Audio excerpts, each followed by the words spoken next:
Hello my dear students, welcome to my channel. आप सभी को हमारे यूट्यूब चैनल पर हार्दिक अभिनंदन, हार्दिक स्वागत है।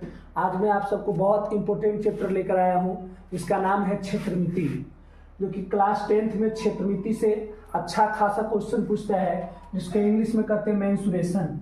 क्षेत्रमिति का बात समझते हैं पहले सर कि क्षेत्रमिति होता है क्या है। ध्यान दीजिए, ये लिखते हैं सर क्षेत्रमिति, और क्षेत्र का मतलब होता है क्षेत्रफल। क्षेत्र का मतलब क्या होता है? क्षेत्रफल होता है। और मिति का मतलब होता है मापना। मिति का मतलब क्या होता है? मापना। यदि क्षेत्रमिति का अर्थ निकाला जाए तो इसको हम लिख सकते हैं सर क्षेत्रफल मापना। क्षेत्रफल मापना।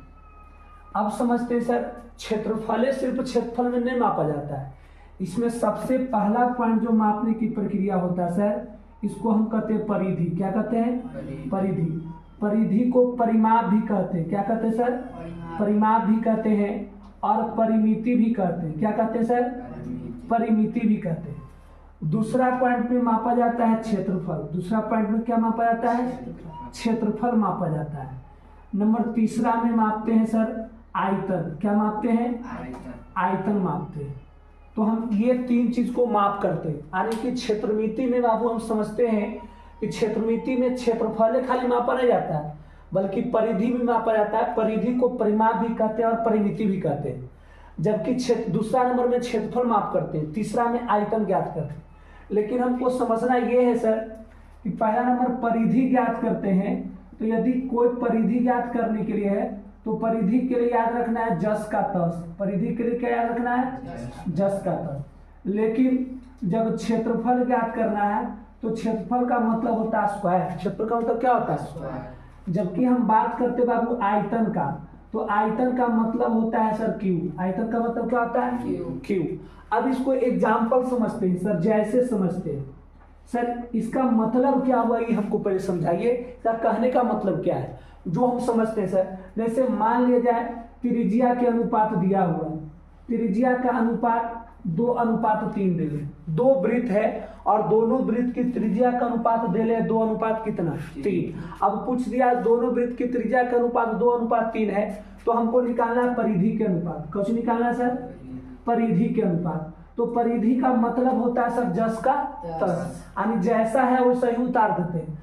यानी कि 2:3 आपका परिधि का आंसर होगा। लेकिन सर हम क्षेत्रफल का अनुपात कैसे निकालेंगे? माने 2 वृत्त है, उसका हमको क्षेत्रफल निकालना है। क्या निकालना है? क्षेत्रफल। तो क्षेत्रफल का मतलब होता है स्क्वायर। क्षेत्रफल का मतलब क्या होता है? स्क्वायर। यानी कि 2 का हम स्क्वायर करेंगे, अनुपात 3 का स्क्वायर करेंगे, तो 2 के स्क्वायर होता है 4 और 3 के स्क्वायर होता है 9। ये आपका आंसर होगा। कोई दिक्कत? यानी परिधि जस का तस रहता है। परिधि जस का तस रहता है, लेकिन क्षेत्रफल का मतलब क्या होता है? स्क्वायर। यानी कि स्क्वायर करने में तो 2 के स्क्वायर कर देंगे और 3 के स्क्वायर कर देंगे, तो 2 के स्क्वायर कितना होगा? 4 और 3 के स्क्वायर। इसमें कोई दिक्कत? लेकिन सर अब बात करते हैं आयतन का। कौन का सर? आयतन का बात करते हैं। अब आयतन की जब बात करते हैं सर, तो आयतन का मतलब होता है क्यू। क्या होता है? क्यू। तो आयतन का क्वेश्चन कैसे पूछेगा? जैसे मान लिया 2 गोला है। कितना गोला है? 2 गोला। और दोनों गोला की त्रिज्या का अनुपात दे ले। दोनों गोला की त्रिज्या का अनुपात दिया हुआ 5:4। क्या दे रहे हैं? 5:4। 2 गोला है और दोनों गोला की त्रिज्या का अनुपात दे ले 5 कितना? तो ऐसा हो सकता है गोला का क्षेत्रफल होता है कि नहीं? तो क्षेत्रफल का मतलब क्या होता है? स्क्वायर होता है। तो हम क्या करेंगे सर? 5 के स्क्वायर कर देंगे, अनुपात 4 के स्क्वायर कर देंगे। तो 5 के स्क्वायर पर 25 और 4 के स्क्वायर कितना? 16। ये आपका आंसर हो जाएगा। लेकिन पूछ देगा गोला के आयतन का अनुपात ज्ञात करें। कौन सी ज्ञात करें? आयतन के अनुपात ज्ञात करें। तो जब हम आयतन के अनुपात ज्ञात करते हैं तो आयतन का मतलब होता है क्यू। आयतन का मतलब क्या होता है? क्यू होता है। तो कुछ नहीं करना है सर, 5 के पावर क्यू कर देंगे, अनुपात 4 के पावर क्या कर देंगे? क्यू कर देंगे। तो 5 के क्यू होता है 25 25 125 होता है। अनुपात 4 के क्यू मतलब 4 चौके 16, 16 चौके 64। ये आपका आयतन का क्यू हो जाएगा। कौन सी का सर? अब समझते हैं सर इस बात को। इसका मतलब ये हमको निष्कर्ष निकलता है कि क्षेत्रमिति, तो क्षेत्रमिति का मतलब होता है क्षेत्रफल मापना। कौन सी सर? क्षेत्रफल मापना। तो इसका अर्थ होगा क्षेत्रफल माप, लेकिन क्षेत्रफल के अंतर्गत और कुछ आता है। क्षेत्रफल के अंतर्गत सबसे पहला आता है परिधि, जिसको परिमाप भी कहते हैं और परिमिति भी कहते हैं, जबकि दूसरा आता है क्षेत्रफल और तीसरा आता है आयतन। जबकि परिधि की बात करते हैं बाबू तो परिधि जस का तस रहता है, लेकिन जब क्षेत्रफल की बात करते हैं तो क्षेत्रफल का मतलब होता है स्क्वायर, जबकि आयतन की बात करते हैं तो आयतन का मतलब होता है क्यूब। जैसे एग्जांपल देखते हैं, मान ले 2 वृत्त है। कितना वृत्त है? 2 वृत्त है और दोनों वृत्त की त्रिज्या का अनुपात दे 2:3। कितना दे रहे? अब हमको परिधि का अनुपात ज्ञात करना। कौन सी सर? परिधि का अनुपात ज्ञात करना। तो कुछ नहीं करना सर, जस के तस लिख देना। 2:3 है तो 2:3, ये परिधि का आंसर आ गया। जबकि हम क्षेत्रफल निकालते हैं तो क्षेत्रफल का मतलब होता है स्क्वायर। क्षेत्रफल का मतलब क्या होता है? स्क्वायर। इसका मतलब 2 के स्क्वायर करेंगे अनुपात 3 के स्क्वायर करेंगे, तो 2 के स्क्वायर होता है कितना? 4, और 3 का स्क्वायर कितना होता है? ये हमको परिधि और क्षेत्रफल समझने में दिक्कत। अब चलते हैं सर आयतन में। तो जब आयतन का मतलब होता है क्यूब, आयतन का मतलब क्या होता है? तो आयतन कहने का मतलब बाबू 2 गोला है। कितना गोला है? 2 गोला, और दोनों गोला की त्रिज्या का अनुपात दे ले 5 अनुपात कितना? 4। अब 5 अनुपात 4 त्रिज्या का अनुपात दे ले है, तो यदि पूछ दिया जाए गोला के क्षेत्रफल का अनुपात क्या होगा, तो क्षेत्रफल का मतलब क्या होता है? स्क्वायर, यानी कि 5 के स्क्वायर अनुपात 4 के स्क्वायर, तब 25 और 4 के 4 चौके, ये आपका आंसर हो गया क्षेत्रफल का। लेकिन पूछ दिया जाए आयतन की, कौन सी पूछ दिया जाए? आयतन का मतलब होता है क्यू। आयतन का मतलब क्या होता है? क्यू। इसका मतलब 5 के क्यू अनुपात 4 के क्यू, तब 5 के क्यू 125 और 4 के क्यू कितना? 64। ये आपका आंसर हो गया। अब बताइए परिधि, क्षेत्रफल, आयतन का अनुपात पूछेगा तो किसी को परेशानी? परिधि का मतलब जस का तस, क्षेत्रफल का मतलब स्क्वायर, आयतन का मतलब क्यू। कोई दिक्कत? अब हमको समझना है कि क्षेत्रमिति में पढ़ना क्या क्या है। क्षेत्रमिति में पढ़ना क्या क्या है उसके बारे में मैं आप सबको बताऊंगा।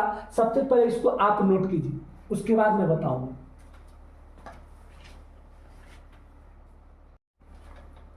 चलिए अब देखते हैं सर क्षेत्रमिति का कुछ सूत्र देखते हैं। तो सबसे पहले आता है बाबू आयत। क्या आता है?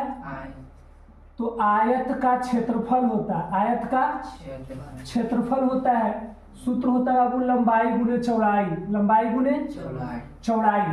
जबकि आयत की परिमाप पूछता है सर, आयत की परिमाप। तो आयत की परिमाप बराबर सूत्र होता है 2 इंटू लंबाई प्लस चौड़ाई होता है।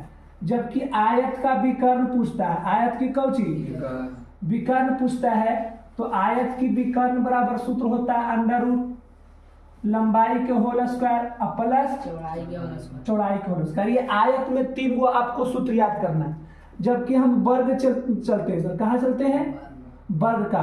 तो वर्ग का क्षेत्रफल होता है, तो वर्ग का क्षेत्रफल सूत्र होता है भुजा स्क्वायर। क्या होता है सर? भुजा स्क्वायर। वर्ग की विकर्ण होता है, वर्ग की विकर्ण होता है। वर्ग की विकर्ण बराबर सूत्र होता है अंडर रूट 2 गुने कौची भुजा, अंडर रूट 2 गुने वर्ग की विकर्ण बराबर, वर्ग की विकर्ण बराबर, वर्ग की विकर्ण बराबर सूत्र होता है अंडर रूट 2 गुने भुजा। जबकि वर्ग की परिमाप चलते हैं सर, वर्ग की परिमाप। तब वर्ग के परिमाप बराबर सूत्र होता है 4 गुने कौची भुजा, 4 गुने। किसी को परेशानी? आयत अब वर्ग, उसके बाद चलते हैं त्रिभुज में। कहां सर? त्रिभुज में चलते हैं।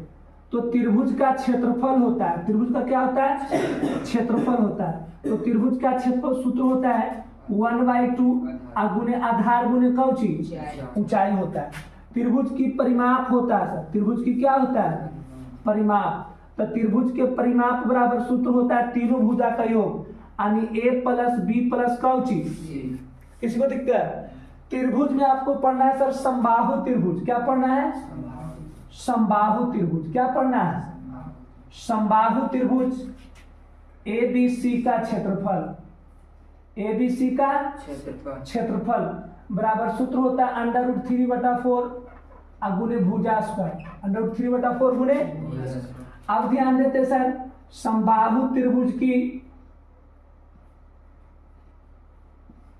समबाहु त्रिभुज ABC की परिमाप होता है। क्या होता है सर? परिमाप। बराबर सूत्र होता है 3 गुणे भुजा, 3 गुणे। अब ध्यान देते सर, समबाहु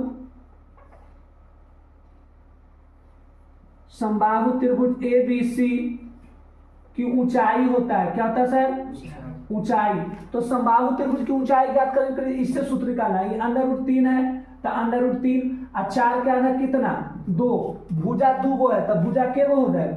1 हो जाएगा। भुजा के गो हो जाएगा, समझ आ रहा है? समबाहु त्रिभुज का क्षेत्रफल √3/4 गुने भुजा स्क्वायर होता है। तो समबाहु त्रिभुज की ऊंचाई ज्ञात करने के लिए सूत्र कैसे ट्रिक से याद रखना? √3 √3 और 4 क्या है कितना? 2। अब भुजा 2 गो तो भुजा के गो लिखेंगे? एगो समबाहु त्रिभुज की ऊंचाई हो गया। तो समबाहु त्रिभुज का मतलब होता है, जो पर ध्यान दें, समबाहु त्रिभुज का मतलब होता है प्रत्येक भुजा और प्रत्येक कोण आपस में क्या होना चाहिए? बराबर होना चाहिए। आपस में क्या होना चाहिए? जैसे मान लीजिए बाबू ABC है, ये ABC समबाहु त्रिभुज है। ABC क्या है? समबाहु त्रिभुज का प्रत्येक कोण 60 डिग्री होता है। क्या डिग्री होता है? ये भी 60 डिग्री होगा और ये भी क्या डिग्री होगा? 60 डिग्री। ध्यान दीजिएगा, इसका प्रत्येक कोण और प्रत्येक भुजा बराबर होता है। यदि A से लेकर B तक के x है तो B से लेकर C तक भी क्या होगा? और A से लेकर C तक भी क्या होगा? कोई दिक्कत बोलिए। ये कोई भी त्रिभुज हो, त्रिभुज के तीनों कोणों का कोण A प्लस कोण B प्लस कोण C बराबर क्या डिग्री? त्रिभुज के तीनों कोणों का एफल क्या डिग्री होता है? क्वेश्चन पूछेगा त्रिभुज के तीनों कोणों का एफल कितना डिग्री होता है? तो 180 डिग्री होता है। किसी को परेशानी? यानी कि आपको आयत पढ़ना है, वर्ग पढ़ना है, त्रिभुज पढ़ना है। त्रिभुज में क्या पढ़ना है? समबाहु त्रिभुज पढ़ना है। आपको ये इंपॉर्टेंट फॉर्मूला है, इसलिए इसको आप नोट कीजिए और इसको याद करना है सर। आयत हो गया, वर्ग हो गया, त्रिभुज हो गया, आपका समबाहु त्रिभुज हो गया। उसके बाद पढ़ना है सर आपका वृत्त। क्या पढ़ना है सर? वृत्त का क्षेत्रफल पढ़ना है। वृत्त का क्या पढ़ना है? तो वृत्त का क्षेत्रफल सूत्र होता है सर πr²। क्या होता है? πr²। वृत्त की परिधि होता है। वृत्त की क्या होता है सर? परिधि होता है। और वृत्त की परिधि का सूत्र होता है 2πr। क्या होता है? 2πr। जबका वृत्त का व्यास होता है। वृत्त का क्या होता है? व्यास। तो वृत्त का व्यास का सूत्र क्या होता है? 2r। जबकि वृत्त की त्रिज्या ज्ञात करना है। वृत्त की क्या ज्ञात करना है? तो वृत्त की त्रिज्या बराबर सूत्र होता है वो व्यास बाई 2। व्यास बाई 2। व्यास बाई क्या चीज? जहां पर समझते सर r का मतलब होता है त्रिज्या। r का मतलब क्या होता है? त्रिज्या। पाई समझते सर, तब पाई बराबर होता है अपरिमेय संख्या। पाई मतलब क्या चीज? क्वेश्चन पूछेगा पाई कौन संख्या है? तो पाई कौन संख्या है? पाई का मान होता है बाबू, तो पाई का मान होता है 22/7। कितना होता है? 22/7। दशमलव में होता है सर 3.14। 3.14। पूर्णांक में जो लिखिएगा सर तो 3.1/7। 3.1/7। डिग्री में लिखते हैं सर तो 180 डिग्री होता है। कितना होता है? 180 डिग्री। अब समझते हैं सर पाई कहते हैं किसे? पाई। तो पाई का परिभाषा होता है सर वृत्त की परिधि। वृत्त की परिधि अनुपात में वृत्त का व्यास। वृत्त का क्या चीज? व्यास। ध्यान देते हैं सर इसको। वृत्त की परिधि का मतलब होता है 2πr। वृत्त की परिधि का सूत्र क्या होता है? अब वृत्त का व्यास, तो वृत्त का व्यास का सूत्र क्या होता है? 2r होता है ना सर। 2 से 2 कट गया, r से r कट गया ना, क्या बच गया? क्या बच गया सर? समझते हैं इसको फिर से सर, ध्यान दीजिए। वृत्त का क्षेत्रफल सूत्र होता है कौची? πr²। वृत्त की परिधि व सूत्र क्या होता है? 2πr। वृत्त का व्यास व सूत्र क्या होता है? वृत्त की त्रिज्या व सूत्र होता है व्यास बाई 2। कहने का मतलब वृत्त की जो त्रिज्या होती है वो व्यास से आधी होती है। व्यास से क्या होती है? आधी होती है। जबकि वृत्त के व्यास से दुगनी होती है कौची? त्रिज्या। जैसे मान लिया जाए त्रिज्या 20 सेंटीमीटर है तब व्यास हो जाएगा 40। त्रिज्या है 20 तब व्यास हो जाएगा कितना? मान लिया जाए व्यास है 50 तब त्रिज्या हो जाएगा 25। त्रिज्या कितना हो जाएगा? 25। यानी त्रिज्या से दुगना होता है व्यास, त्रिज्या से होता है दुगना कौची? अब व्यास से आधी होती है कौची? नहीं, कोई दिक्कत समझने में? अब ध्यान देते हैं सर, आर आया, आर का मतलब होता है त्रिज्या, आर का मतलब क्या होता है त्रिज्या। उसके बाद इसमें आया पाई, कौन आया है पाई, एक अपरिमेय संख्या, पाई एक क्या है अपरिमेय संख्या। क्यों पाई एक अपरिमेय संख्या है? क्योंकि पाई का मान 22 कौन आता है, भागा दीजिएगा तक कटेगा ही नहीं, अशांत दशमलव, दशमलव में 3.14। क्वेश्चन पूछेगा पाई का मान कितना होता है, तो 22/7। पाई के मान होता है 3.1, पूर्णांक में होता है 3.1/7। डिग्री में पूछेगा पाई का मान कितना होता है 80 डिग्री। अब क्वेश्चन समझना है सर, पाई कहते हैं किसे, पाई कहते हैं किसे? वृत्त की परिधि तथा वृत्त के व्यास के अनुपात को पाई कहते हैं। वृत्त के परिधि, वृत्त की परिधि तथा वृत्त का व्यास, वृत्त की परिधि तथा वृत्त का व्यास के अनुपात को, बता के मतलब कौन सी अनुपात ना, के अनुपात को हम क्या कहते हैं पाई। जैसे में सर वृत्त की परिधि का सूत्र होता है 2 पाई, अब वृत्त के व्यास का सूत्र क्या होता है, तो 2 से 2 कट गया, 8 से 8 कट गया ना, क्या बच गया सर नहीं बच गया, ये कोई दिक्कत बोली। अब ध्यान देते हैं सर, वृत्त में हम समझते ये है बाबू कि और बनाते कैसे, जैसे ध्यान दीजिए वृत्त का आकृति ये होता है बाबू, ये आपका वृत्त, ये आपका क्या है वृत्त है। वृत्त में ये जो बना हुआ है सर, इसको हम कहते हैं केंद्र, क्या कहते हैं केंद्र। इसको ओ से सूचित करते हैं, कौन से? अब बताइए वृत्त में केगो केंद्र नजर पड़ रहा है, एक ना। क्वेश्चन पूछ देगा वृत्त में कितने केंद्र होते हैं, तो आंसर क्या मारिएगा एक होता है। ये जो वृत्त का जो केंद्र होता है सर, इस पर 360 डिग्री कोण बनता है, के डिग्री का 360 डिग्री। क्वेश्चन पूछेगा वृत्त में कितने केंद्र होते हैं, एक वृत्त में कितने केंद्र होते हैं, आंसर क्या दीजिएगा एक दीजिएगा। क्वेश्चन पूछेगा वृत्त के केंद्र पर कितना डिग्री कोण बनता है 360 डिग्री। क्वेश्चन पूछेगा वृत्त में कितने केंद्र होते हैं, एक होते हैं। क्वेश्चन पूछेगा वृत्त में कितना डिग्री, वृत्त के केंद्र पर कितना डिग्री कोण बनता है, तो 360 डिग्री। अब ध्यान देते सर, यहाँ से लेके यहाँ तक जो मिलाते हैं सर, इसको हम कहते हैं त्रिज्या। क्या कहते हैं सर? त्रिज्या कहते हैं। त्रिज्या का मतलब क्या होता है आर होता है। अब आगे समझते बाबू, यहाँ से लेके यहाँ तक पूरे मिला देंगे, यहाँ से लेकर यहाँ तक पूरे मिला देंगे, यानी इसका नाम ए, इसका नाम ओ, इसका नाम कौची बी, कोई दिक्कत? अब देखिए ओ से लेके बी तक, ओ से लेके बी तक, इसको हम कहते हैं त्रिज्या। क्या कहते हैं सर? त्रिज्या। त्रिज्या का मतलब क्या होता है? अब देखिए ओ से लेके ए तक भी क्या होगा त्रिज्या ना, ओ से लेके ए तक भी क्या होगा त्रिज्या, जिसको हम क्या कहते हैं आर। लेकिन ए से लेके बी तक, ए से लेके बी तक, इसको हम कहेंगे व्यास। क्या कहेंगे सर? व्यास, जिसको डी से सूचित करते हैं, कौन से? कोई दिक्कत? ये वृत्त में क्वेश्चन पूछेगा, किसी को परेशानी? चलिए अब इसको नोट कीजिए, उसके बाद आगे बताते हैं।